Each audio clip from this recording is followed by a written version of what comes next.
बच्चों को दुआ है, बड़ों को सलाम। फ़िज़ा है मेरा नाम, यू वॉचिंग मॉर्निंग विद फ़िज़ा। और नाज़रीन, मैंने आज तौलिया पहन लिया। सर्दी का ये आलम है, मैं आपको बताऊं, बाज़ार में जाओ तो पता नहीं क्या ऊट पटांग चीज़ें भी मिल रही हैं। कौन कौन से मटेरियल है, कोई भालू का कपड़ा मिल रहा है, कोई जर्सी का अजीब कोई वो नहीं चीतरे गुदड़े निकला हुआ कपड़ा जिसको हम उठा के तपड़ी के लिए इस्तेमाल करते, उस तरीके के कपड़ों की स्टाइलिंग हुई हुई है, कोट्स बने हुए। और ये एक मेरी है बच्ची, वो उठा के लेके आई मेरे लिए, मेरा फ़ैशन सारा कुछ वही देखती है, तो वो मेरे लिए ये लेकर आई। और वो तौलिए का बना हुआ है, आई कैन शो यू कि मैंने पहना क्या है। ये देखें, ये तौलिए का बस इस तरह का ये आउटफिट है, ठीक है। इसको मैंने स्टाइलाइज़ किया है थोड़ा सा स्कार्फ कैरी करके, तो सर्दी का लुक भी हो गया और ये हाई फैशन है। इसके साथ मैंने एक अच्छी ब्रांडेड चप्पल पहन ली ताकि मेरा ज़रा अमीरों वाला एक ग्रेस आ जाए।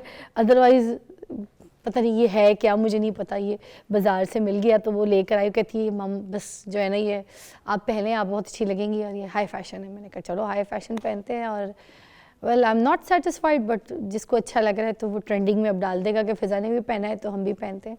एनीवे, ये तो तौलिए वाली बात थी, सॉरी कपड़े वाली सिले हुए तौलिए वाली बात थी। उसके अलावा हम आते हैं अपने आज की टॉपिक की तरफ। सबसे पहले तो आज हम जो बात करेंगे ना, वो करेंगे मेडिटेशन के ऊपर। मेडिटेशन के बारे में, मुराकबा उर्दू में इसको कहा जाता है। बहुत से लोगों को इसकी नॉलेज है, बहुत से लोगों को कुछ इसकी इन्फॉर्मेशन कख नहीं है, और है तो कुछ गलत है। आज हम उसके बारे में बताएंगे कि मुराकबा होता क्या है और मुराकबा और योगा में क्या फ़र्क होता है, और ये मेडिटेशन किस तरीके से इस्तेमाल की जाती है आपके जहनी दबाव के लिए, आपके ब्लड प्रेशर के लिए, आपके पूरे बॉडी ऑर्गन्स जितने भी आपकी हेल्थ इश्यूज उन सब को ठीक करने के लिए मेडिटेशन किस तरीके से कारआमद होती है। एक स्टोरी भी है हमारे पास, जो गेस्ट है जो हमें आज मेडिटेशन सिखाएंगी उनके बारे में बता दूं कि कैंसर सर्वाइवर हैं, और बड़ी बात है माशाल्लाह माशाल्लाह, अल्लाह इनको ज़िंदगी दे, सेहत दे। पहले इनका इलाज हुआ, ट्रीटमेंट के बाद इनकी मेडिकेशंस जो हैं, मतलब वो जो हैवी मेडिकेशंस बाद में दी जाती हैं कि आपने खाने हैं, ये चीज़ें करनी है, उन्होंने अब पता नहीं, उनकी ज़बानी पूछते हैं कि उसका सहारा लिया, ये मेडिटेशन का सहारा लिया कि अब वो जो कैंसर को आगे ट्रीट कर रही हैं वो किस तरीके से कर रही हैं। तो लेट्स टॉक टू फरीहा, हमारे पास मौजूद हैं फरीहा फैसल, मेडिटेशन एक्सपर्ट है। अस्सलाम वालेकुम। वालेकुम अस्सलाम। सबसे पहले तो अल्लाह ताला आपको ज़िंदगी दे, सेहत दे, ऐसी मुस्कुराता रखे आपकी फैमिली के सामने, हम सबके सामने, और you are strong lady. Thank you so much. क्या बात है जी, बताइए अपनी कहानी, अपनी ज़बानी, क्या हुआ था, कैसे, और फिर ये सफ़र कैसे शुरू हुआ? अच्छा, ऐसे हुआ था कि 2006 में मुझे जी कैंसर डायग्नोज हुआ। फिर मेरा एक किस चीज़ ट्रीटमेंट का हुआ, इट्स रिलेटेड टू गायनी से रिलेटेड अच्छा। था। तो मेरा 1 साल ट्रीटमेंट हुआ, फिर उसके बाद मेरा अगले साल दोबारा बिकॉज ऑफ माय कंडीशन, हालांकि उसमें ऐसी कोई चीज़ नहीं थी, लेकिन ड्यू टू माय ऑलरेडी एक कैंसर की हिस्ट्री थी, तो उन्होंने कहा कि हमें इसको भी ट्रीट करना पड़ेगा, जिसकी वजह से जो है मेरी बैक की भी रेडिएशन हुई।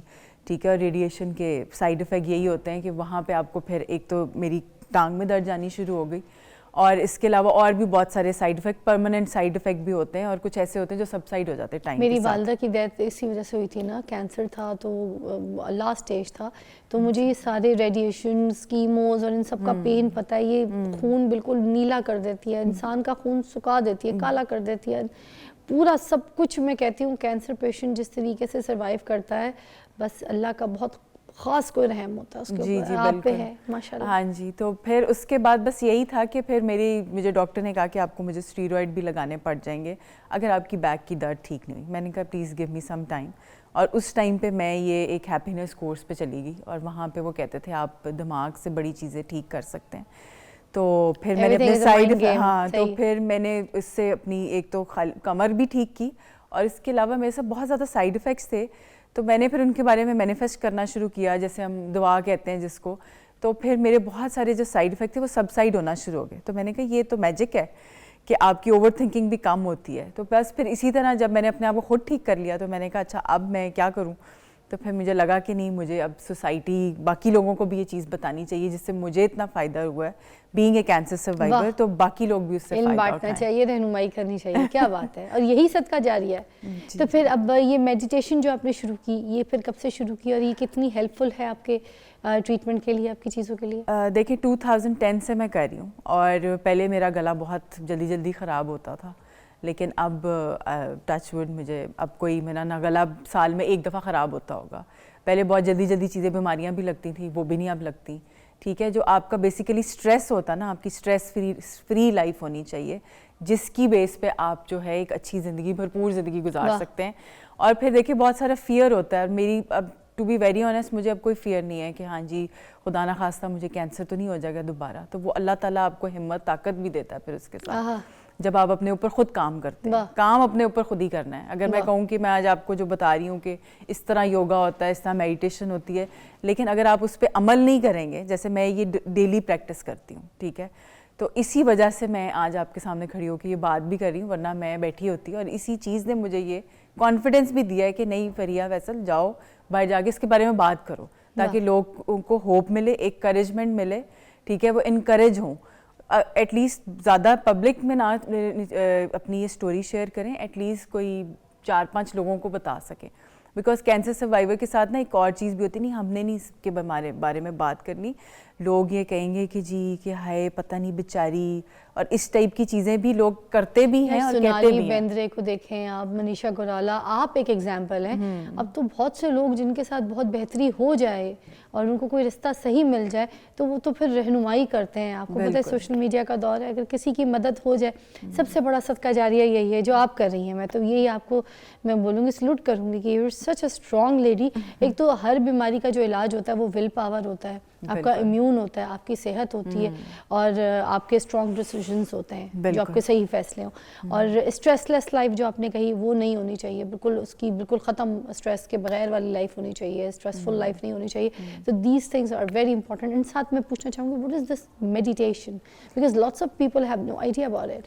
अच्छा, बेसिकली लोगों को योगा का तो पता है कि जी बेसिक योगा जो आप करते हैं ना, वो आपको फिज़िकल बॉडी में आपको माइंडफुल करती है, ठीक है, और जो मेडिटेशन है वो आपको डीपर उस प्रोसेस में लेके जाती है। पहले आप योगा करते हैं, योगा का मकसद ही है कि आप एक मेडिटेटिव स्टेट में जाएं। मेडिटेटिव स्टेट योगा ही है, ये योगा ही योगा का पार्ट है, स्टेप्स वैसे ही होते हैं। मेडिटेशन में तो आप सिर्फ बैठे होते हैं ना, यू आर जस्ट रिलैक्स्ड, और आपकी आंखें बंद होती हैं और आप अपने सेल्फ के साथ कनेक्ट तो वो तो नमाज के लिए भी कहा गया है ना कि एक मेडिटेशन है। बिल्कुल, वो मेडिटेशन चलती फिरती वो तो बिल्कुल ही 5 टाइम की आपकी मेडिटेशन है। उसी तरह आपका अल्लाह से लॉ लगाना, ठीक है, एक चीज़ को कायम करना, अपने वजूद को एक बिल्कुल समेट के किसी ये बिल्कुल आप सही कह रही हैं। जो नमाज है हमारी वो बिल्कुल एक मेडिटेशन की फॉर्म है। अच्छा। अगर आप उसको 100% दे रहे हैं, अब नमाज में अगर आपको और कोई ख्यालात नहीं आ रहे, ठीक है, और आप सेंटर्ड हैं कि नहीं मैं नमाज पढ़ रहा हूँ, तो इस टाइम में मैंने नमाज ही पढ़नी है। वाह। ठीक है, और इसका सबसे बड़ा जो मेजर एक्सपीरियंस था, अगर हम इसको इस्लाम और उससे कनेक्ट करें,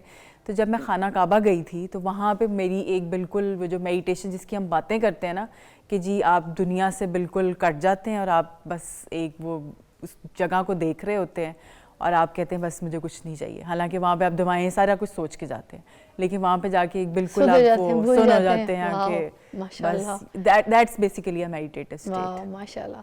तो लेट्स स्टार्ट। अभी जो मेडिटेशन आप सिखाएंगी वो मुझे बता दीजिए कि किस तरीके से होंगी, क्या होंगी। एक ब्रेक ले लेते हैं, so will be very easy. उसके बाद आप बताइएगा कि आप कहाँ से शुरू करेंगी, कैसे शुरू करेंगी। हमारे साथ रहिएगा, देखते रहिएगा। आज हम आपको सिखा रहे हैं मेडिटेशन, और वो आप घर पे भी आराम से कर सकती हैं। आपके मेंटल रिलैक्स के लिए भी बहुत अच्छा है और आपकी पूरी फिजिकल हेल्थ के लिए अच्छा है। Take a break.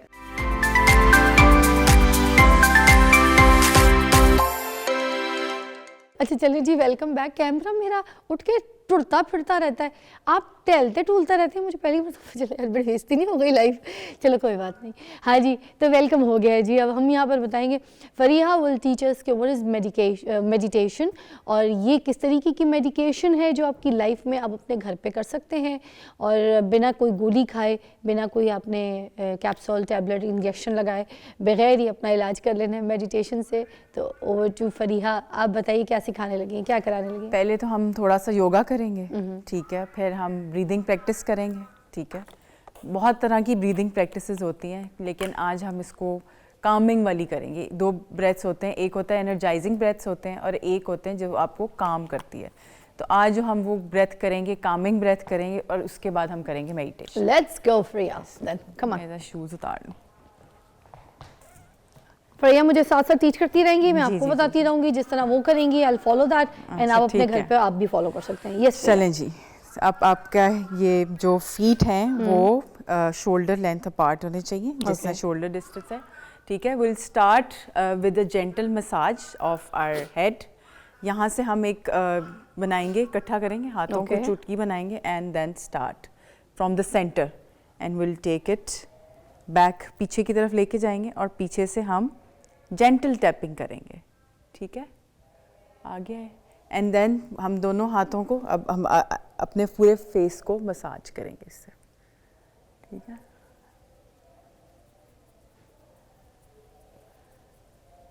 And relax, ठीक है। और अब हम अपनी चुटकियों की मदद से we will pinch our eyebrows like this, very gentle pinching. अच्छा, सॉफ्ट करना है। हाँ, बिल्कुल सॉफ्ट करना है, बिकॉज आपकी अपनी बॉडी, आपने अपनी बॉडी को रिस्पेक्ट करना है, ठीक है। एंड देन हम इस तरह करेंगे जैसे हम अपने मुंह पे फेस पे क्रीम लगा रहे हैं, ठीक है, ऐसे। और ये क्रीम भी हमें ऐसे ही अप्लाई करनी चाहिए। And this is a basically anti ageing facial massage, ठीक है। आप कभी भी एज नहीं करेंगे, आपको कोई बोटॉक्स और किसी चीज़ की भी ज़रूरत नहीं है, किसी, आप इस तरह यंग नज़र आएंगे। चलें जी, relax.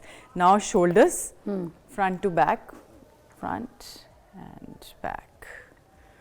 Pick up your shoulders. Breathe in, breathe out. Yes, breathe in and breathe out. And from back to forward. Breathe in and breathe out. Breathe in and breathe out. Breathe in and breathe out. So now हमने बहुत ज़्यादा जो अपने shoulders में और अपने neck में हम बहुत ज़्यादा stress store करते हैं, ठीक है। So हम right ear to the right shoulder. Yes. Come back into the center and now left. Body straight रखनी है ना? Yes, body straight रखनी है and center and now down. नीचे देखें and from the right side make a nice circle of your neck. Very gentle. बिल्कुल कोई जल्दी नहीं है हमें. Breathe in half circle and breathe out half circle. And from left to right, breathe in from the left. And breathe out from the right and center again. Now अब हम अपना left hand पकड़ेंगे और right side पे रखेंगे okay. And और अपनी नेक को स्ट्रेच करेंगे। यस, सिर्फ नेक स्ट्रेच करेंगे, पूरी बॉडी नहीं। Yes, breathe in and breathe out. Feel the nice stretch and release your hand, release your neck. पहले neck को center में लाएं and release your hand. And other side and stretch. Feel the nice stretch in your neck. ये आप desk पे बैठ के भी कर सकते हैं, इसके लिए आपको योगा मैट किसी भी चीज़ की ज़रूरत नहीं है, आप बैठ के कर लें. Breathe in and breathe out and relax. Come back into the center. Hands in front of you, हाथ सामने.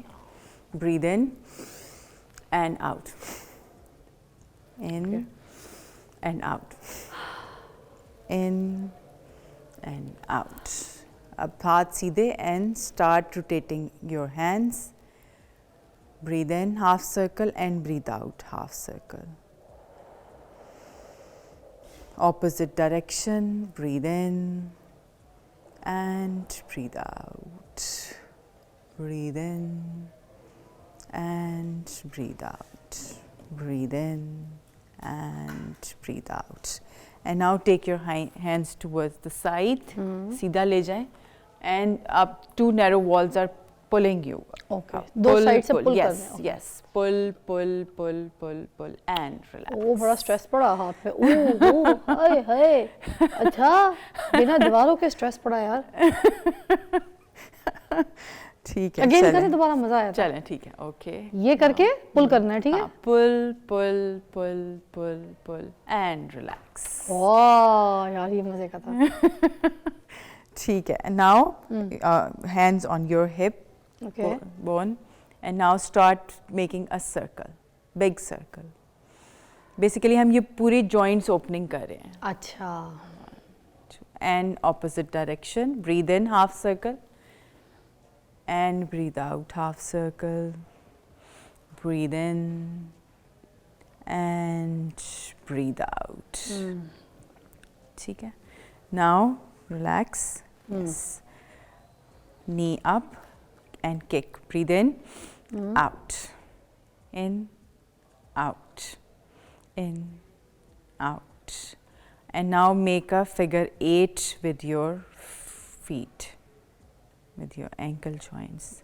और अब आप इसको पुल करें सीधा पाँव को ऐसे, एंड फिर इसको टोज को मोड़ें और इसको दोबारा से ऐसे पटाखा कड़ाका निकला है। अच्छा, वाओ, आई लाइक इट। हाँ, एंड अदर लेग, अब एक लेग कर लिया, अब दूसरी को भी करना पड़ेगा। Breathe in and out, 2 and 3 straight. और अगर आपका तो बैलेंस अच्छा है, अगर आप बैलेंस नहीं कर सकते तो आप किसी वॉल सपोर्ट का सहारा ले लें। 8, make a figure 8। Now press your toes, पहले सीधा एंड देन उल्टा, एंड रिलैक्स। इसमें से नहीं निकला कड़ाका। उसमें स्ट्रेस होगा, इसमें नहीं होगा। ठीक है, नहीं निकलना। चले। हाँ, सो नेक्स्ट अब आगे भी करना। हाँ, चलो कर बस ले। ठीक है, ठीक है। नाउ ब्रीद इन, हाँ, take your hands back as much as you can. Neck भी पीछे लेके जाना। Yes, very gently. अगर आप पहली दफ़ा कर रहे हैं तो बेशक नेक स्ट्रेट रखें and look up and bend forward very very slowly.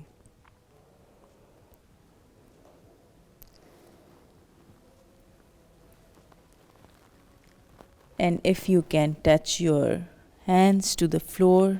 तो बहुत लंबी। Yes, और अगर आप नहीं टच कर सकते, you can bend your knees. Like me. Yes. And gently come up and relax. So now we will make a plank. So हमें अपने front पे आना पड़ेगा mat के, ठीक है? So again we'll lift our hands up. We'll go back again and bend forward. अब हम अपने हाथों को प्लेस करेंगे मैट के ऊपर and you can micro bend your knees. Take your right foot back and look up and left foot back. Make a plank. Okay. लकड़ी का फट्टा बन जाए. और now you can imagine all your problems and hold that pose. और तब तक इसको होल्ड करें जब तक आपकी प्रॉब्लम सारी खत्म ना हो जाए. और तो कभी खत्म नहीं होती हाँ, प्रॉब्लम्स। तो फिजा अगर अब प्रॉब्लम है तो अभी सोच लें, मेरी वरना तो हम कोई ऐसे ही problem रहेंगे. ही कोई नहीं है। अच्छा, कोई नहीं है, चलें. हाँ। ओके, नीज सारी डाउन प्रॉब्लम्स मेरी फराल देख लेती है। And go back into the child's pose okay. And relax. अपने सब दुख दर्द तकलीफ़ें मदर अर्थ के हवाले कर दें और आज़ाद हो जाएं. हम कहाँ से आए हैं और हमने कहाँ जाना है, ज़िंदगी की सबसे बड़ी हकीकत. Become one with Mother Earth. Relax and let go.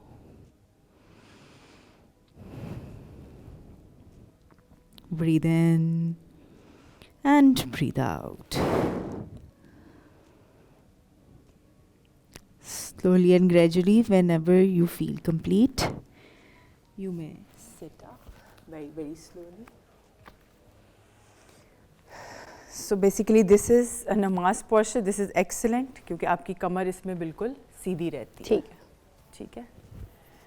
So now आप ऐसे कैसे बैठी हैं जो मेरे से ऊंची हो गई हैं? मैं भी आपकी तरह ही बैठी हूँ मगर अच्छा. हाँ, मे बी आप आई डोंट नो. मेरा या तो यूं बैठी हैं हाँ, आप? मैं ऐसे बैठी हूँ. नहीं, हाँ. मगर यूं भी नहीं बैठी हैं आप. आपके मैंने पैर तो सीधे, पाँव पीछे. हाँ, ऐसे.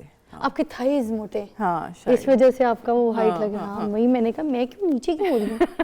ऐसे लग रहा है आप गद्दी पे बैठी हैं. हाँ, मेरी वैसे भी थोड़ा सा है ये. इस वजह से आप हाँ, हाइट इस ले रही वजह हूँ. से, मैंने कहा हाँ. मैं शायद ठीक बैठी हूँ, मगर ये देखे ठीक है ना. सही है. तो बिल्कुल सही है. आप क्या करना है? So now we'll lift our hands up. हाथों को ऊपर ले जाए. शाहरुख खान रहना है इस पूरे Yes. योगा में ना. हाँ, बिल्कुल. Mountain. Yes. Feel the nice stretch. या मजे का बैक पे ना बड़ा प्यारा स्ट्रेच आ रहा है. Breathe in and breathe out and connect with और yourself. ज्यादातर लोगों को बैक पे पेन बहुत रहता है. हाथ थोड़े से सीधे करें आप. ये? Straight. Yes. अच्छा, हाथ सीधे रखने हैं। यस, ब्रीद अब इन, ज़्यादा कमर की तरफ भी स्ट्रेच आओ। यस, हम इसी तरह रहेंगे, कमर का दर्द दूर करते हैं। आप ब्रेक के बाद हमें ज्वाइन कीजिए, देखते रहिए And मॉर्निंग विद relax. फिजिया morning with Fiza.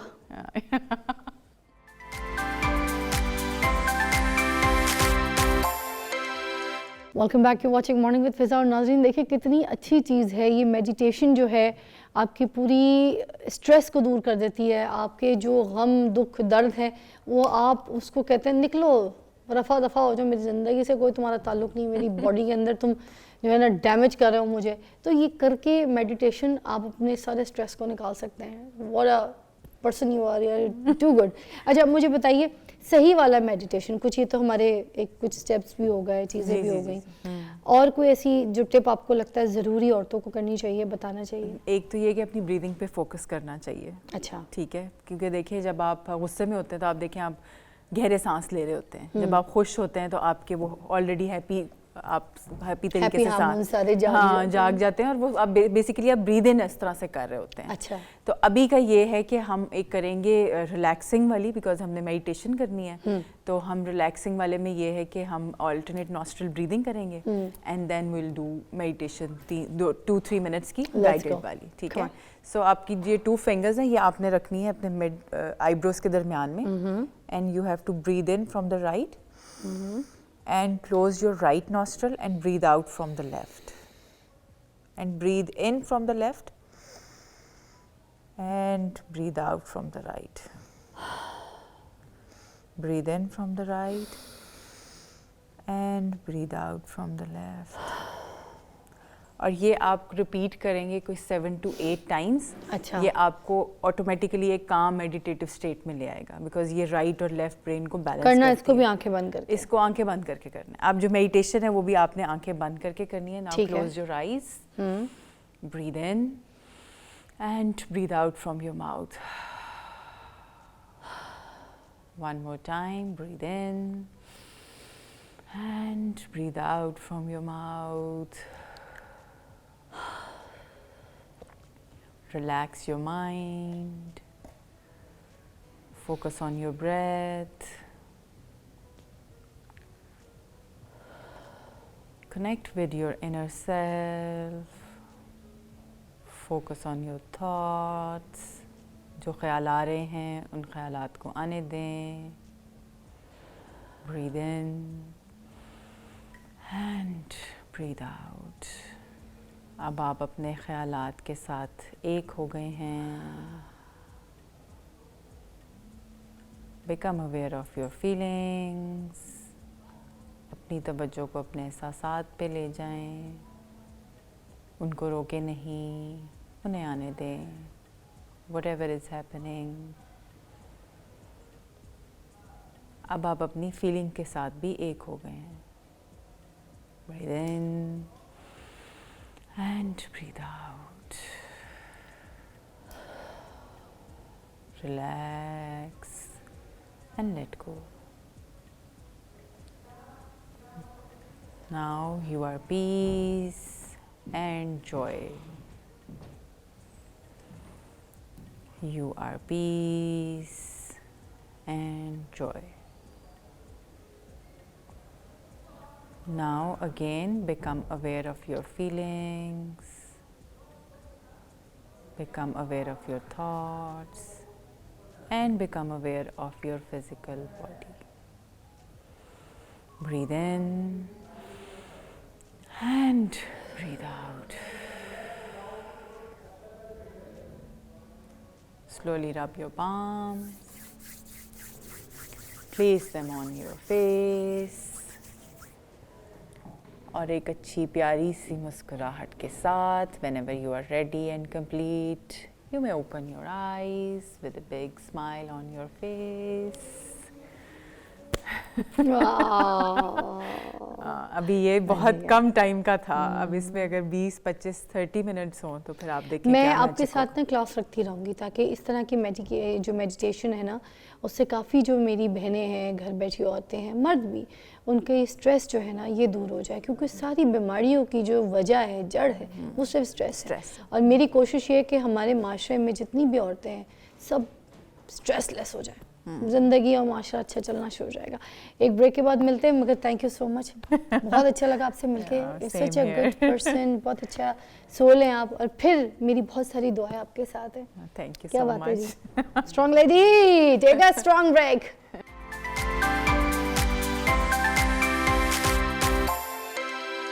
Welcome back, watching morning with Fiza. नाज़रीन, अब हमारा जो दूसरा सेगमेंट है उसके बारे में मैं ये बता दूं कि जो घर में लोगों को खलियाँ पड़ जाती हैं ना, जो लोगों को क्रैम्प्स हो रहे होते हैं, और वो कहते हैं ना पट्ठे तंग हो गए, इस तरह, या पट्ठे आपस में चढ़ गए, इस तरह के बहुत से लफ्ज़ सुनने को मिलते हैं। तो ये सारी चीज़ों का क्या मसला है, क्यों होता है, ये खलियाँ क्या होती हैं, और ये चढ़ती क्यों हैं आपस में, और ये दर्द क्यों करती हैं, ये सारी चीज़ें हम पूछेंगे, और इसका इलाज क्या है, इसके सोल्यूशन की तरफ भी बात करेंगे। हमारे पास मौजूद है डॉक्टर शम्सुल हक, और फिजियोथेरेपिस्ट है, किसी तारुफ के मोहताज नहीं। अस्सलाम वालेकुम। वालेकुम अस्सलाम, थैंक यू सो मच। जब आप मेरे शो से जाते हैं ना, तो लोग मुझे हमेशा पूछे होते हैं, ओह डॉक्टर शम्स आए हुए थे। मैं कहती हूँ आपने देखा है, आए थे तो आए हुए थे, तो आप बड़े फेमस है भाई। Thank you. ये फेमस जो है आपने ही हमें किया है। So sweet of you. आपका काम आपका फेमस जो है ना, जज़ाकल्लाह। उसकी बुनियाद है। आपका क्वेश्चन दैट वाज खलियाँ पड़ जाना, हाँ और बैठे बैठे महसूस होना कि कड़ल आ गया है, और मतलब पट्ठे पे पट्ठा चढ़ गया है। हाँ काफ़ी मतलब जब से हम बच्चे हैं तब से ये सुनते आ रहे हैं। हाँ लेकिन बहुत ज़्यादा जो इसमें देखने वाली बात है वो ये है कि एक तो आपको यंग में नहीं मिलेगा, जो जवान बच्चे हैं उनमें आपको इस तरह के प्रॉब्लम्स नज़र नहीं आएंगे। जो बच्चे हैं, पीडियाट्रिक्स छोटी पॉपुलेशन है, छोटी उम्र के लोग हैं, उनमें नज़र नहीं आएगा। आपको ज़्यादातर ये नज़र आएगा एज में, कितनी एज के बाद? That is +30 plus. पाकिस्तान में जो पॉपुलेशन है, सर्वेज ये कहते हैं कि उनके लाइफस्टाइल्स में इस तरह के बर्डन ऐड हो जाते हैं, इस तरह की जॉब रूटीन्स ऐड हो जाती हैं, इस तरह की उनकी रिस्पॉन्सिबिलिटीज़ ऐड हो जाती हैं कि वो लोग अपनी जो विटामिन डेफिशिएंसीज़ हैं, अपने पानी की जो कमी है, और अपनी जो खुराक है, इन तीनों चीज़ों को बैलेंस नहीं करते। अब बैलेंस जब नहीं होता तो फिर डेफिनेटली आप किसी एक डेफिशिएंसी को साल बर्दाश्त कर लेंगे, 2 साल बर्दाश्त कर लेंगे, एक ऐसा वक्त आएगा कि वो अपनी कट ऑफ वैल्यू से नीचे हो जाएगी। जैसे ही वो कट ऑफ वैल्यू से नीचे होगी, दर्दें बढ़ना शुरू हो जाएंगी। मैं ज़्यादातर अपने जिस पेशेंट से पूछता हूँ, जो इवन ऑफिस में काम कर रहे हैं, माशाल्लाह लर्नेड भी हैं, पढ़े लिखे भी हैं, हर तरह के लोग हैं इसमें, जो नहीं पढ़े लिखे, जो पढ़े लिखे वो भी लोग हैं। मैं उनसे ये पूछूं कि आपने जो अनार है B12 के लिए कितनी बार खाया है, तो वो कहते हैं बिल्कुल भी नहीं, कभी भी इस्तेमाल नहीं किया जी। क्या खाते हैं जी? अच्छा सोर्स है B12 का। B12 का सबसे बड़ा सोर्स है, पट्टों की ताकत है, वो सबसे बड़ी बात सीधी। कैरेट आप कितनी यूज़ करते हैं? कभी आप सैलड्स काट के दोपहर को आपने इस्तेमाल किए हैं जी? नहीं किए। अच्छा, पानी कितना पीते हैं? सर बस चाय आती है, हाँ ऑफिस में दिन में 3-4 चाय पी लेते हैं, पानी जो है वो कभी नसीब हो जाए तो वो ले लेते हैं। तो हमारे ये जो मसल्स हैं ना, ये एक ख़ास वर्किंग आवर्स हैं इनके, अल्लाह ने प्लान करके प्रोग्राम करके बना के भेजा हमें। अगर आप इन्हें ये कहें 12, 14, 15, 16 घंटे ये काम भी करते रहें, ये बोले भी ना, ये चीखें भी ना, और आप इनको जो इनकी फूड है वो भी ना दें, और आप इनकी जो एक्चुअल एक्सरसाइजेज हैं, जो एक्चुअल इनको मूव करना है, एक्सरसाइज का मतलब मूव करना है, आप उनको वो मूवमेंट्स भी ना दें। आप 10 घंटे बैठे हैं तो आप बैठे हैं, आपके मसल्स आप बिल्कुल खड़े हैं लेथार्जिक हो जाते हैं, यूज में नहीं आते, तो फिर वो बिल्कुल बिल्कुल यूज़ में नहीं आते। अच्छा, फिर जो यूज़ में आ रहे हैं वो ज़्यादा आ रहे हैं, जिनको करना चाहिए आप उनको नहीं कर रहे। जैसे अगर आप खड़े हैं तो आपके जो पिंडली के मसल्स हैं, काफ के मसल्स हैं, टांग के पिछले मसल्स हैं, ये ज़्यादा एडेड है, लेकिन आपका एब्डोमेन उतना एडेड नहीं है, बाकी मसल्स इतने एडेड नहीं है। तो फिर अब आपको उनके लिए ज़ाहिर है कुछ ना कुछ तो करना है, अदरवाइज फिर ये क्रैम्पिंग्स ही हैं। अच्छा, फिर एज के साथ साथ कुछ और मसाइल भी हमें नज़र आते हैं। अब हम इस एज के साथ अगर जेंडर का फिल्टर लगा लें, मेल्स और फीमेल्स, तो फीमेल्स के प्रॉब्लम्स कुछ और हैं। अब फीमेल्स को मंथली इश्यूज़ हैं, फीमेल्स को ज़ाहिर है आफ्टर द प्रेगनेंसीज इश्यूज़ हैं, फीमेल्स को जो है वो मैरिड जो लाइफ है उनके इश्यूज़ हैं। उसकी वजह से इतनी ड्रास्टिक चेंजेस जो उनकी बॉडीज़ में हर वक्त आती हैं, वो उन चेंजेस को कोप अप नहीं करती। वो उन्होंने क्या करना है कि बस वो एक बच्चा एक हाथ में उठाया हुआ है, हम देख रहे होते हैं, और दूसरे हाथ से जो है ना वो हंडिया चल रही होती है, ठीक है, एक बच्चा नीचे खेल रहा होता है। तो वो रूटीन, आपका लाइफस्टाइल, आपका खाना पीना कुछ भी नहीं मैनेज्ड है। मैंने अपनी रिसेंट एक पेशेंट से पूछा कि उनको लो बैक पेन थी, मैंने कहा जी आपने आफ्टर द फर्स्ट बेबी कितनी देर जिम में गई हैं आप? आप किसी फिजियोथेरेपिस्ट के पास गई, कहीं आपने जाके एक्सरसाइज लिखी, कुछ खाया पिया, कुछ दोबारा रिहैबिलिटेट किया, क्योंकि एक्सरसाइज एक्सपर्ट्स ये कहते हैं कि आफ्टर 40 डेज आपको एक नई जिंदगी शुरू करनी है। आपको इस तरह एक्सरसाइज करना है, आपको इस तरह मूव करना है और इस तरह खाना है जैसे एक छोटा बच्चा खाता है। 2-2 बंदे की फूड खानी है आपको। अच्छा। डबल करना है फूड अपना, क्योंकि आप जिस स्ट्रेस में से गुजरे हो, पूरे साल के जो स्ट्रेस में से गुजरे हो, आपने उसको रिहैब करना है, उसको रिकवर सर, करना मैंने है। तो अपनी ज़िंदगी का एक मकसद ये बनाया हुआ है कि मैं खाना नहीं छोड़ सकती। मुझे भूख भी बड़ी ज़्यादा लगती है, मेरी हंगर बहुत है, तो मैं खाना नहीं छोड़ सकती। मैं सब कुछ खाती हूँ, पाए, निहारी, देसी घी, मक्खन, दूध, दही, हर किस्म का खालिस खाना। बाज़ारी खाना मैं नहीं खाती, शौक से, बहुत मजबूरी हो तो खा लेती हूँ, वरना घर का पका आलू गोश्त, भिंडी गोश्त, तुरई गोश्त, गोश्त का भी बड़ा इस्तेमाल करती हूँ। ठीक है, देसी मुर्गी टिका के सही यखनियाँ बना के खाती हूँ। और वो बीफ नजर की भी आता है, हड्डियों हम का भी आपको है। देखते हैं, हम कबड्डी भी खेल रही होती जी है। कमाल अल्लाह। और जो बीफ की हड्डियां होती है ना, उसका भी मिक जो है ना निकाल के बड़े मजे से मैं ऐसे देखिए खा ना, लेती जब हूँ। आपकी मगर लाइफ सर, में मैं एक काम करती हूँ, मैं एक्सरसाइज करती हूँ। Yes. मैं जिम जाती हूँ, मैं 1 घंटा मार के This is true. तो अपने आप को इन खानों के लिए तैयार करती हूँ। एक ब्रेक के बाद मिलते हैं, डॉक्टर शम्स हमारे साथ हैं, फिर वो आपको बताएंगे कि क्या क्या एक्सरसाइजेज होती हैं जिसकी वजह से आप अपने दर्द को दूर कर सकते हैं और अपनी हड्डियों को ठीक कर सकते हैं। ठीक है, चलिए ब्रेक के बाद।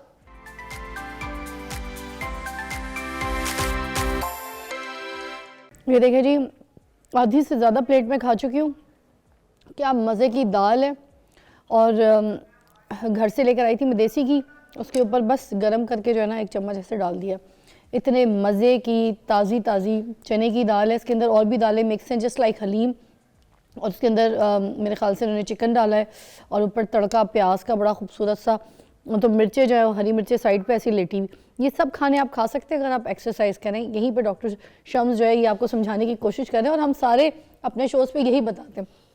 एक सवाल करना चाहूँगी, ये जो हम सुबह सुबह उठते हैं, सबसे ज़्यादा हमारा इशू होता है कमर, एक अलग एंगल में जाके अटक जाती है, सीधी खुलती नहीं है, खड़े होते हुए बड़ी प्रॉब्लम होती है। उसी तरह गर्दन की भी एक बल आ जाती है रात को, तो सुबह जब उठते हैं तो हमारी गर्दन जो है ना बैलेंस नहीं होती, बड़ी तकलीफ में होती है। इसके लिए कोई ऐसी एक्सरसाइज ज़रूर बताइए ताकि हमारी ये पेन रिलीफ हो। बहुत ज़बरदस्त। इसमें एक हमारे रिसर्चर हैं, उन्होंने बहुत अच्छा एक्सरसाइज का एक पैटर्न बनाया है सिखाने के लिए। वो कहते हैं कि जी सबसे पहले तो अगर तो दर्द आपको बहुत ज़्यादा है तो फिर तो कोई हीट या कोल्ड दोनों में से आप कुछ भी यूज़ कर लें फॉर 15 to 20 मिनट्स। जहाँ जहाँ दर्द है वहाँ पे आप अप्लाई कर लें, हॉट पैक लगा लें या कोल्ड पैक लगा लें, दोनों ही इक्वली इफेक्टिव हैं इसमें। दूसरी तरफ ये है कि जी सबसे पहले फार्मूला यूज़ करना है येस और नो फार्मूला। बड़ा मज़े का फार्मूला है। जिस तरह आपसे कोई क्वेश्चन करता है तो आप कहते हैं येस और आप अपना सर नीचे ले जाते हैं, येस, और इसी तरह आपने सर जब नीचे लाना है फिर इसके बाद आपने ऊपर ले जाना है। ठीक, आपने 10 बार इसको रिपीट कर लेना है। इसके बाद कोई क्वेश्चन करता है आप कहते हैं नो, तो आपने हम खड़े होकर नो में नोट करना है। जी प्लीज, आइए श्योर। प्लीज, ताकि इसको रिकॉर्ड सही से किया जाए। जो लोग इसको सेव करना चाहें वो कर सकते हैं, रील, वरना हमारे सोशल मीडिया से उठा लीजिएगा।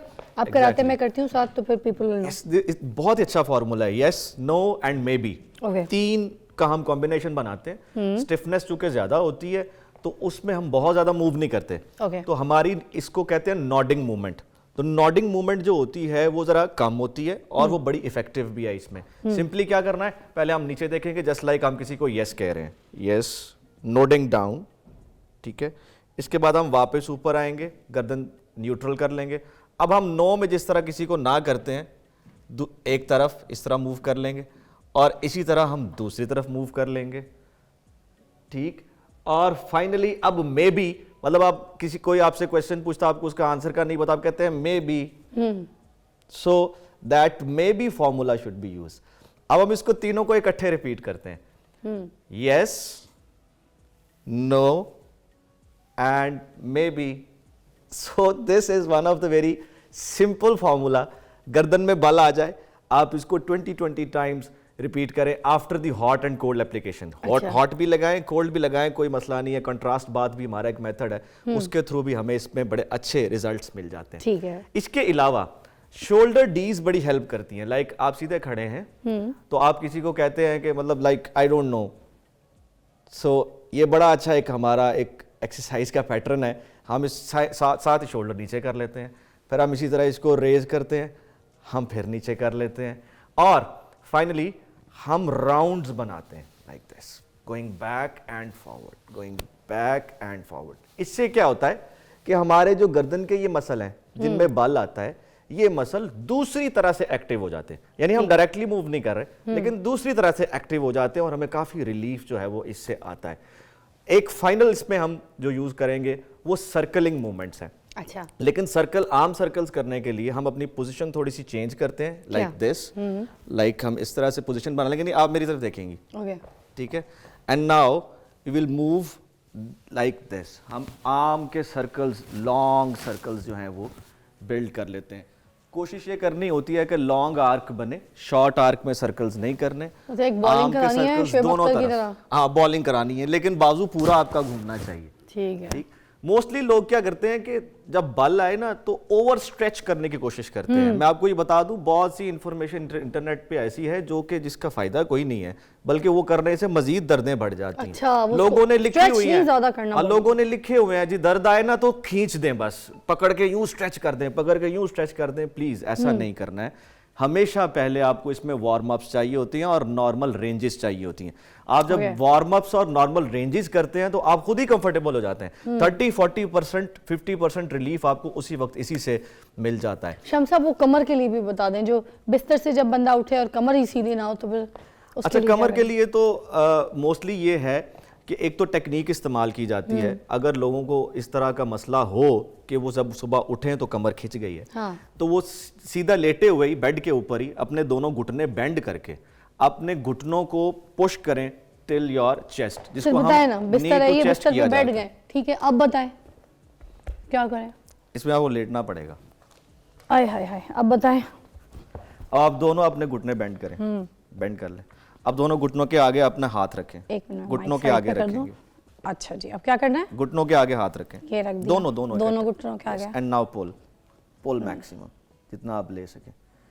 अब इसको 10 सेकंड्स होल्ड करें, होल्ड करके देन रिलीज, अगेन रिपीट। अच्छा, तो आप ये 10-10 बार अगर पहले स्ट्रेचेस कर लें तो बहुत कंफर्टेबल रहता है, ठीक है। आपको वो पेन जो है ना वो कम हो जाएगी। और दूसरी चीज ये है कि आप जब उठेंगे तो आप साइड लाइन, यानी आप पहले करवट लेंगी, ऐसे नहीं उठना, ऐसे डायरेक्ट नहीं अच्छा। उठेंगे। जब पहले भी ये डायरेक्ट उठेंगे करना तो करवट, ओके, हाँ। अब एक तरफ से अपना ट्रंक, हाँ, ऐसे, ऊपर को ऐसे। अब अपनी लेग्स आपकी नीचे आ जाएंगी and you will be comfortable. Alright. कमर दर्द का उसूल है, किसी भी तरह की हो, डिस्क की वजह से हो, फ्रैक्चर्स की वजह से हो, किसी भी वजह से हो, कमर दर्द का उसूल है कि आपने साइड लाइन यानी करवट लेके उठना है। ठीक है, करवट के बगैर अगर आप उठेंगे आपका सारा ऊपर गर्दन से लेके नीचे तक पूरा जोर पड़ेगा, ठीक है। और वो जोर फिर मजीद दर्द जो है वो बैठे बढ़ा लेटे देगा। कोई और ऐसे पोजेस जिसका क्रैम्प्स का कोई ऐसा ताल्लुक एक्सरसाइज है तो करवा ले अभी मुझसे, मैं करके बता दूं।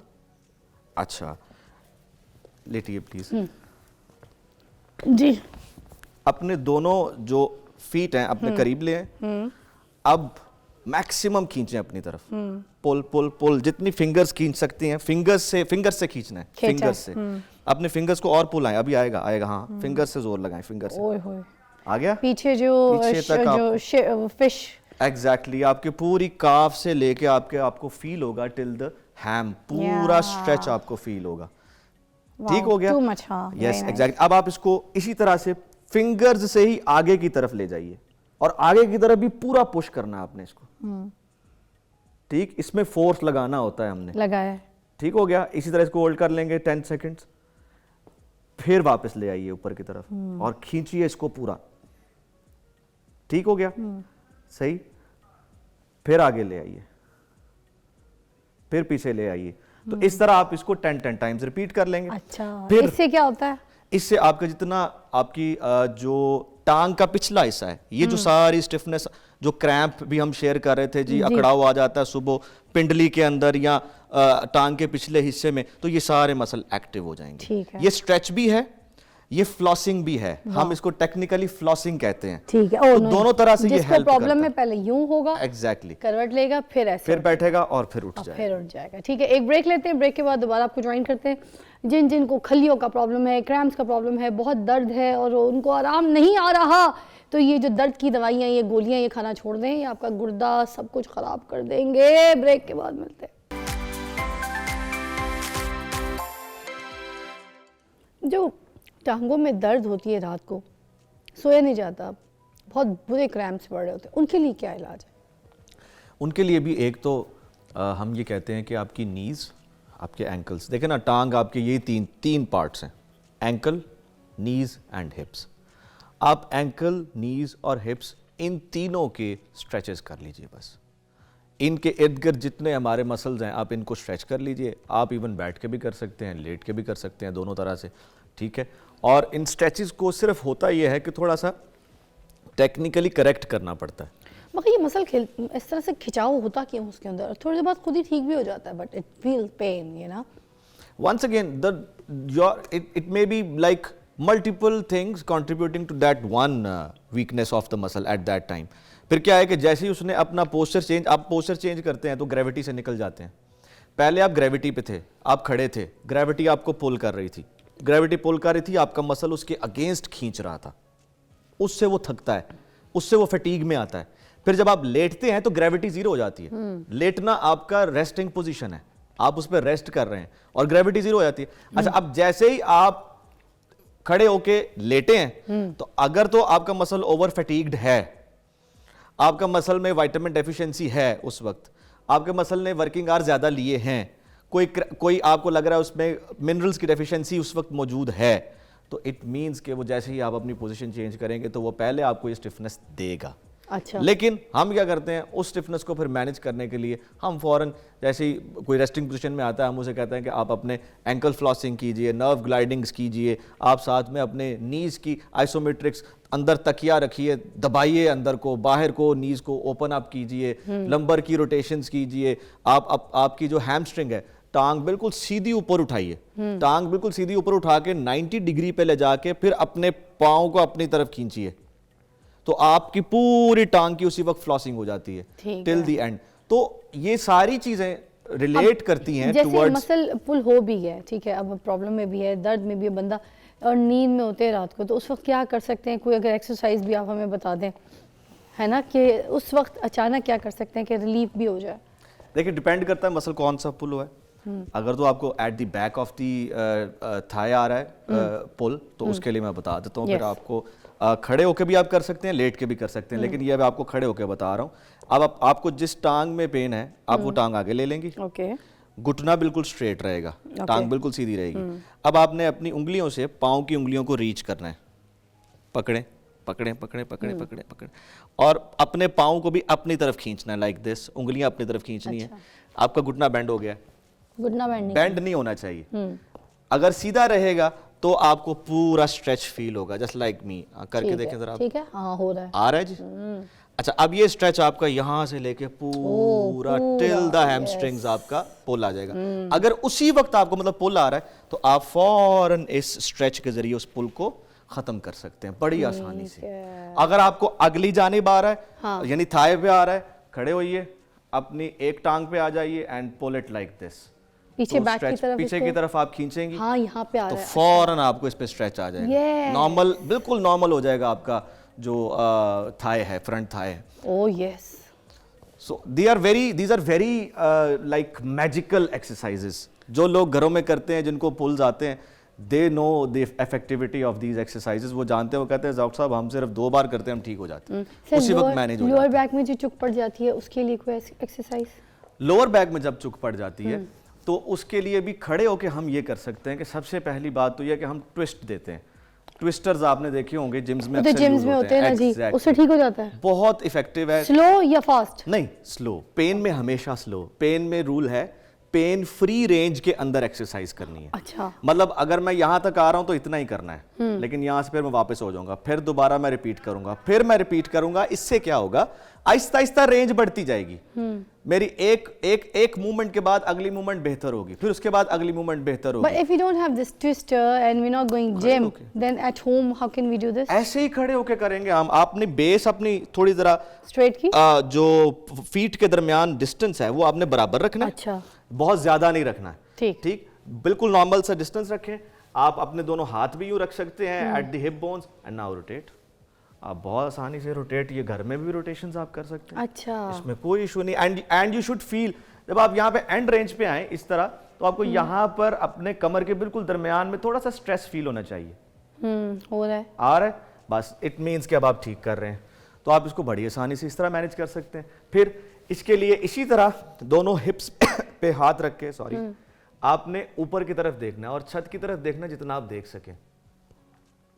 ठीक, जितना आप छत की तरफ देखेंगे उतना बेहतर टिल द लो बैक आपको इसका इफेक्ट मिलेगा।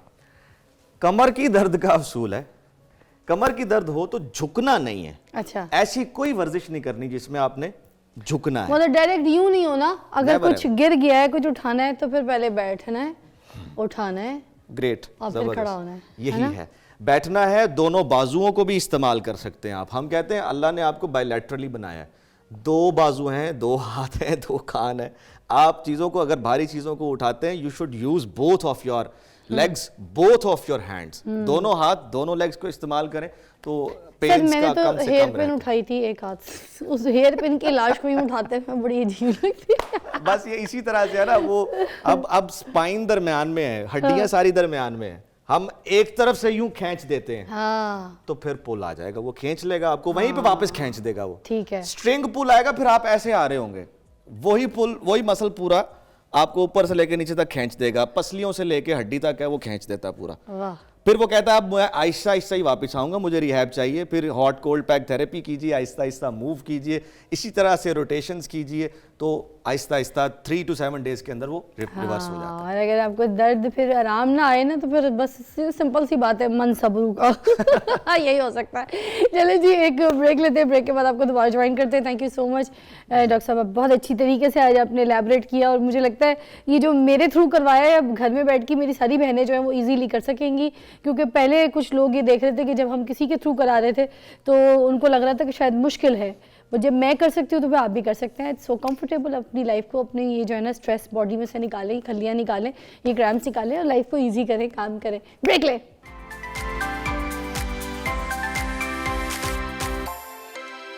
Welcome back to watching morning with Fiza. नाज़रीन, मेरे पास से मेरी प्यारी सी मेहमान है, डॉक्टर मरियम मंजूर, डर्मेटोलॉजिस्ट हैं। बड़ी नॉलेज और रिसर्च है इनकी, मेरे पास जब भी आती है ना तो मैं इनके बारे में एक बात ज़रूर करती हूँ कि हैं बहुत सारे डर्मेटोलॉजिस्ट, मगर पर्सनली नॉलेज बहुत ज़्यादा होना इम्पॉर्टेंट है एक डर्मेटोलॉजिस्ट के पास।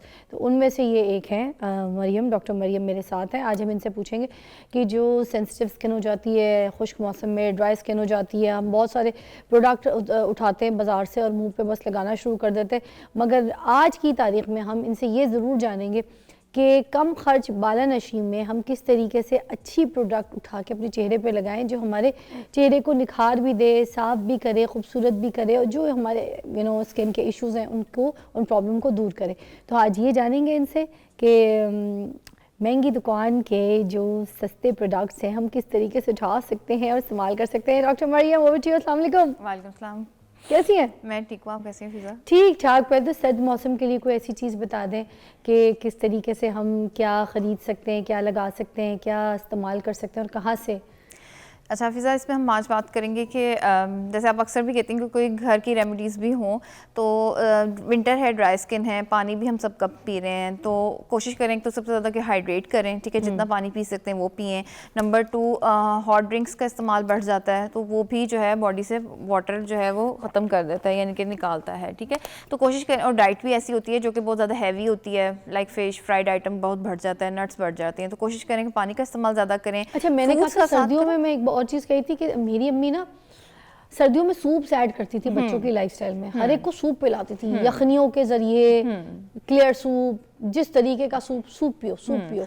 वो तो बहुत सूप ऐड नहीं करते लोग। मैंने हाँ, मैं तो अब पेशेंट्स को कहती हूँ कि कोलेजन सप्लीमेंट्स के बजाय आप जो है वो 1 कप यखनी पिया करें रोजाना, तो बगैर कुछ भी एडिशन के। अक्सर लोगों को ब्लड प्रेशर या शुगर का मसला, तो कुछ भी ऐड ना करें, सिंपल जस्ट बॉईल करें और उसको पी लें 1 कप एज अ मेडिसिन। और सबसे अच्छा एक तो हॉट लिक्विड भी, ड्रिंक भी है, बॉडी को भी टेम्परेचर देता है, प्लस ये कि आपको फायदा भी, एनर्जी भी देता है और न्यूट्रिशन भी देता है, और स्किन के मसले भी हल करेगा, ठीक है ना। अच्छा, हम इसमें आ रहे थे कि हम घर पे कैसा कैसा जो है वो मॉइस्चराइजर बना सकते हैं जो कि हम लगाएं, जो कि ड्राई स्किन, क्योंकि आजकल सबकी ड्राई स्किन तो है ही, हाँ। तो हम इसमें सबसे पहले ये कर सकते हैं कि हम aloe vera gel 3 tablespoon aloe vera gel लें और उसमें 1 ये क्रीम टेबलस्पून फॉर्म में लेना है या फिर हमने ताज़ा लेना है? कोशिश करें कि अगर मेडिकेटेड या जो बाजार में आए हुए हैं वो थोड़े प्योरीफाइड होते हैं, तो या फिर घर का अगर लें तो बहुत अच्छी तरह साफ करके उसको लें, क्योंकि ऐसे ना रॉ ले लें और वॉश ना हो तो प्रॉपर वो फिर मसला करता है। इट्स बेटर कि आप पैक ले लें, पैक बहुत अच्छी रीजनेबल प्राइस में मिल जाता है आजकल, सो आप उससे बहुत अच्छा सारा मॉइस्चराइजर बना सकते हैं, ठीक है। सो एलोवेरा जेल, उसके साथ आपने ग्लिसरीन ऐड करें, ठीक है। अगर आपकी ऑयली स्किन है तो आपने उसमें रोज़ वाटर ऐड करना है, ठीक है। अगर आपकी ड्राई स्किन है तो आप कोई सा भी ऑयल जो अवेलेबल है, कोई भी बहुत महंगा नहीं हम करेंगे, कोकोनट ऑयल, ऑलिव ऑयल। अगर बहुत ज़्यादा ड्राई स्किन है तो आप थिक ऑयल ऐड कर सकते हैं, और अगर नॉर्मल ड्राई स्किन है तो आप सिंपल सा कोकोनट ऑयल भी ऐड कर सकते हैं, एसेंशियल ऑयल। हाँ बिल्कुल, एसेंशियल लेवेंडर ऑयल आजकल लोग बहुत यूज़ कर रहे हैं, रोजमेरी ऑयल, ठीक है। तो आप कोई सा भी जो भी ऐड करना चाहें जिसकी फ्रेगनेंस पसंद हो, 1 से 2 ड्रॉप्स डाल के, एंड देन आप उसको जितना मर्जी लगाएं। दैट इज़ वेरी जिसे कहते हैं कि budget friendly moisturiser in the winters, ठीक है। अच्छा, फिर इसके अलावा हम क्या कर सकते हैं, फिर देखें आपने देखा होगा कि बहुत सारे सीरम्स हैं ऐसे ही, वो जब हम जाते हैं मार्केट तो पेशेंट अक्सर आते हैं, वो कहते हैं कि हमें ये भी उन्होंने दे दिया, ये भी और ये भी। तो मैं पेशेंट्स को एक तो ये गाइड करना चाहूँगी कि सबसे पहले अगर आपकी ड्राई स्किन है तो कोशिश करें कि हाइड्रेटिंग प्रोडक्ट्स का इंतखाब करें, ठीक है, जो आपकी स्किन को सॉफ्ट एंड मॉइस्चराइज करें। उसमें सबसे सिंपल जो आ जाते हैं आपके पास वो एलोवेरा जेल है, ठीक है। सिंपल मॉइस्चराइजर हैं जो कि नॉर्मल टू ऑयली स्किन के लिए बने होते हैं, वो आप ले सकते हैं। और इसके अलावा अगर आप लेना चाहें सीरम्स की तरफ, आजकल सीरम का ट्रेंड ज़रा ज़्यादा है, तो उसमें आप सिंपल हाइलुरोनिक एसिड का सीरम इस्तेमाल कर सकते हैं। ये सैलिसिलिक एसिड, गाइकोलिक एसिड, फिर ये मेंडेलिक एसिड, फिर हाइलुरोनिक एसिड, इतने सारे एसिड हैं। ये एसिड्स को हमने मुंह पे लगाना है। हर किसी डॉक्टर के पास अगर चले जाते हैं हम, वहाँ पे तो एसिड एसिड एसिड इस तरह के जितने भी सिरम्स हैं वो हमें उठा के दे दिए जाते हैं। ये इतने एसिड वाले सिरम्स लगा के हम अपने चेहरे पे अपने चेहरे को वाड़ नहीं देंगे, बिल्कुल ये छिल नहीं जाएगा, छिला हुआ मुर्गा हो जाएगा, तो बर्बाद नहीं हो जाएगा। ये इतना अच्छा सवाल किया ना है। ये सब लोग आजकल आ रहे हैं और वो कहते हैं कि हमने फलानी टिकटॉक रील देखी है या सुना है या डॉक्टर ने दिया है या कहीं से भी गए हैं, उन्होंने हमें एसिड दे दिया है। देखिए, हाइलुरोनिक एसिड के अलावा सारे ही एसिडिक पीएच वाले एसिड हैं जो कि आपके स्किन बैरियर ख़त्म करते हैं, जबकि हाइलुरोनिक एसिड जो है वो कॉन्ट्रेरली आपको उसका बैरियर बनाता है। तो उसको आप सेफली दिन में 3 से 4 दफ़ा भी इस्तेमाल कर सकते हैं, लेकिन ये जो अदर एसिड्स हैं इनको आप प्लीज़ अपने स्किन पे मत लगाइए, आपका स्किन का बैरियर ख़त्म करते हैं। तो उसके बाद क्या होता है, ड्राई फ्लेकी स्किन होती है, स्किन बर्न करती है, इच करती है, स्वेलिंग होती है, रेडनेस होती है। तो वैसे पीलिंग का काम यस, करती है। ये सारे ही एसिड, देखिए स्किन बैरियर खत्म हुआ तो पीलिंग ऑटोमेटिकली होगी, और जब वो हर वक्त पीलिंग, इतना मुंह का पील, हाँ तो वो देखें जब अगर आपकी स्किन हर वक्त पील करती रहेगी तो क्या होगा, वो आपको बर्निंग की जो है सेंसेशन वो हर वक्त रहती है फेस पे। अच्छा, So, तो ये आप हमने ये इतने एसिडों के साथ मुंह को अपना छीलना नहीं है। नहीं, आप बिल्कुल, आप अगर आपकी ड्राई आप स्किन बिल्कुल है, रेकमेंड नहीं करती कि इस तरीके के एसिड्स जो है मुंह पे लगाए जाएं। मैं आपको वंस अ मंथ कह सकती हूँ, लेकिन वो भी according to the skin condition कि आपकी क्या नॉर्मल स्किन टाइप है, ड्राई स्किन टाइप है, या आपकी ऑयली स्किन है। ऑयली स्किन है भी कि नहीं? हाँ, और उसकी जरूरत है भी नहीं। हर कोई मुंह उठा के तो एसिड्स लगा रहा है। ये एक नया ट्रेंड है ना कि बस एक्सफोलिएशन कर लो, इतनी डबल एक्सफोलिएशन की आपको जरूरत नहीं होती। आप सिंगल एक अच्छा जो क्लेंजर है उससे ही अपनी व्हाट इज मेंडेलिक एसिड, ये क्या है? अच्छा, मेंडेलिक एसिड भी ये एक्ने को कंट्रोल करने में बहुत हेल्प करता है, ठीक है। लेकिन वही बात है कि सही चीज़ का गलत इस्तेमाल भी आपको प्रॉब्लम में ले जाता है, ठीक है। अगर आप इसको हफ्ते में या महीने में 1 से 2 दफ़ा इस्तेमाल करें तो ये आपकी स्किन के लिए अच्छा रहता है, आपकी डेड स्किन को उतार देता है और आपकी स्किन को ड्राई करता है। लेकिन अगर ड्राई स्किन वाला बंदा ये लगाएगा तो सोचें उसकी स्किन जल जाएगी, जो कि अक्सर जल जाती है, और फिर वो छाइयाँ और फिर जो स्किन में से मुस्तकिल तौर पर हीट निकलने का मसला होता है वो शुरू हो जाता है। क्या बात है मरियम, बड़ी आपने हमें शानदार खबर दी है कि जितने भी किस्म के एसिड्स हैं ये मंथ में तो कभी इस्तेमाल कर लें तो ठीक है, मगर वो भी डॉक्टर की रिकमेंडेशन के हिसाब से। हर कोई उठा के जिस तरीके के एसिड्स अपने पूरे ड्रेसिंग टेबल पे सजा के रखता है ना, दैट्स नॉट रिकमेंडेड। अपनी स्किन है, अपनी चीज़ को खुद बिगाड़ेंगे, सारी ज़िंदगी पछताएंगे। Please take care. एक ब्रेक के बाद मिलते हैं।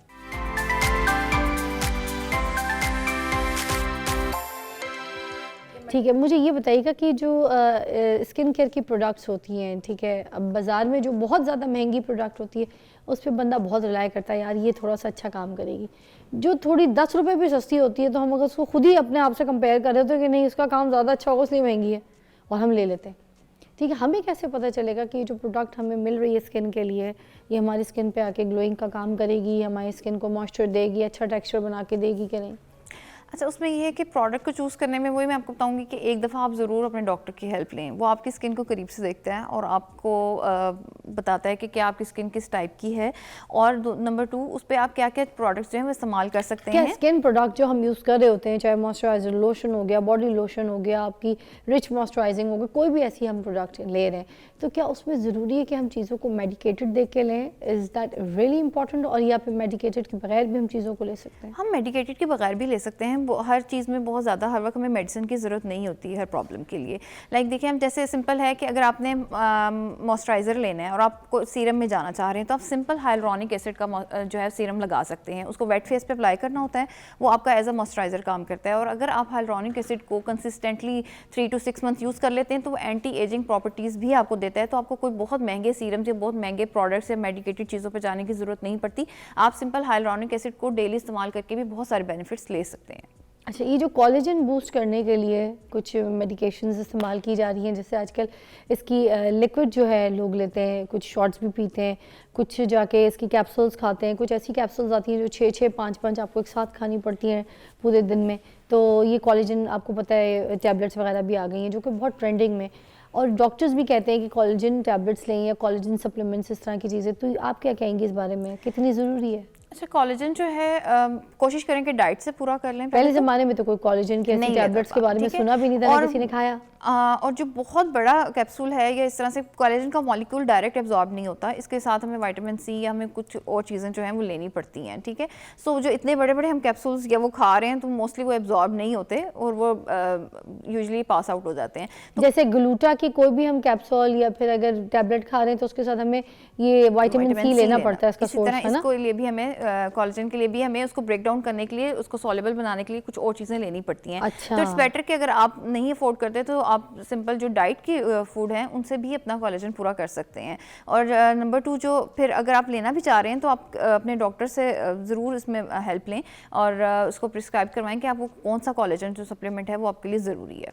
अच्छा, ये कोलेजन जो अगर हमें खाने में चाहिए, तो वो कौन कौन सी चीज़ों से हमें मिल सकता है? जैसे अब हम किन चीज़ों में? फूड्स में देखें तो हमें सबसे अच्छा मीट सोर्स है आपका, जिसमें कोलेजन सबसे ज़्यादा होता है, ठीक है। जिसमें अच्छा। पाए हैं, उसकी यखनी है, आप बोन ब्रॉथ यूज़ करें, ये सबसे अच्छा नेचुरल और सबसे सस्ता सोर्स है जो कि आपको अच्छा। इजीली अवेलेबल है हर जगह पे। ठीक है, ये पाए जो अभी सर्दियों में आ गए, तो मुझे लगता है घर में भी बनाएं और बाजार से भी जहाँ जाते हैं तो पाए खाए पिए, यखनी जो अंदरून सिंपल जाए मिलती है, जो सिंपल यखनी मिलती है, अक्सर लोग यखनी पीते हैं एज अ, वो भी ये बहुत जो अच्छी है। मुर्गियाँ होती हैं, देसी मुर्गियाँ, उसकी भी यखनी पिए तो वो भी कोलेजन होता है? यस यस, बहुत या फायदा सिर्फ देती मटन है। की सोर्स से? देखिए वो है, आप जो अफोर्ड कर सकते हैं, इसमें कोई खास वो नहीं है, लेकिन देसी चिकन डेफिनेटली बेहतर होता है बॉयलर से। बॉयलर में नहीं होता? नहीं, बॉयलर में नहीं इतना फर्क पड़ता। अच्छा, और ये जो मुर्गी के पंजे होते हैं, सुना है उसमें भी बड़ा कोलेजन होता है, इज दैट ट्रू? हाँ, उसके भी जो यखनी बनती है वो बहुत इफेक्टिव होती है, वो आप अगर डेली लें तो उससे भी बहुत फ़र्क पड़ता है। अच्छा, मेरी एक दोस्त थी, उनके घर में ना इसी तरह पंजे पक रहे थे, तो मुझे उसने कहा कि इसमें बड़ी ताकत होती है, यखनी हम बच्चों को भी पीते हैं, पिलाते हैं, इसका सूप बन रहा है। तो पंजे में ढक्कन हटाया तो पंजा बिल्कुल ऐसे ना बाहर, तो मैंने भी उससे हाथ मिलाया और तो ढक्कन यखनी आप उसकी पी सकते हैं। यखनी वो अच्छा। ये एक अच्छा सोर्स है, आप मतलब इंस्टेंटली आपको मिलता है, उससे बूस्ट मिलता है। क्या बात है। अच्छा, अब हमें ये बता दीजिए कि हम बाज़ार में जब जाते हैं, कोई क्रीम हम पसंद करें, तो हमें उसमें ऐसी कौन सी चीज़ें देखनी चाहिए, ख़ास तौर पे ग्लोइंग स्किन के लिए? तो आपको पता है दुनिया पागल है कि थोड़ी सी स्किन चमक जाए, पॉलिश हो जाए, जरा चमक अच्छी पर्सनालिटी में आ जाती है।